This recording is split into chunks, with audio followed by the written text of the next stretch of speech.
నిన్నటి వరకు బాణుడు బగ్గుమంటూ ప్రజలను ఉక్కిరిబిక్కిరి చేసిన నెల్లూరు జిల్లా ఈరోజు మాత్రం పూర్తిగా భిన్నంగా కనిపించింది. ఉదయం నుంచే జిల్లాలో చల్లటి వాతావరణం నెలకొనటంతో ప్రజలు భారీ ఉపశమనం పొందుతున్నారు. కొన్ని రోజులుగా 44 డిగ్రీలకు పైగా నమోదైన ఉష్ణోగ్రతలతో ప్రజలు తీవ్ర ఇబ్బందులు ఎదుర్కొన్నారు. మధ్యాహ్నం సమయంలో రోడ్లన్నీ ఖాళీగా మారిపోయే పరిస్థితి కనిపించింది. జ్యూస్ షాపులు, కొబ్బరినీళ్ల దుకాణాల వద్ద జనాలు భారీగా కనిపించగా కరెంటు కోతలతో ప్రజలు రాత్రింబవళ్లు ఇబ్బందులు పడ్డారు. అయితే ఈరోజు ఉదయం నుంచే వాతావరణం ఒక్కసారిగా మారిపోయింది. సూర్యుడు కనిపించకుండా మేఘాలు కమ్ముకోవటంతో చల్లటి గాలులు వీచాయి. దీంతో ప్రజలు ఇళ్ల బయటకు వచ్చి ఆహ్లాదకర వాతావరణాన్ని ఆస్వాదిస్తున్నారు. పిల్లలు, వృద్ధులు కూడా ఎండల బాధ నుంచి కాస్త ఉపశమనం పొందారు. కొన్ని ప్రాంతాల్లో తేలికపాటి జల్లులు కూడా పడే అవకాశం ఉందని వాతావరణ శాఖ చెబుతోంది. ఇంకా 2 రోజుల పాటు ఇదే తరహా చల్లటి వాతావరణం కొనసాగొచ్చని అధికారులు అంచనా వేస్తున్నారు. ఎండలతో అల్లాడిపోయిన నెల్లూరు ప్రజలకు ఈ మారిన క్లైమేట్ పెద్ద రిలీఫ్గా మారిందని చెప్పొచ్చు.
వాసూస్ మ్యారేజ్ బ్యూరో అన్ని కులాల వారికి మీరు కోరుకున్న ప్రాంతంలో కోరుకున్న విధంగా పెళ్లి సంబంధాలు చూడబడును.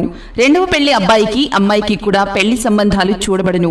పెళ్లి సంబంధాలు కుదరనిచో మీ మనీ వాపస్ ఇవ్వబడును. మా address Vasu's marriage bureau, VRC centre, Danduvari వీధి, town hall opposite, Nellore, Andhra Pradesh. Cell number 9392797088, 9398381768.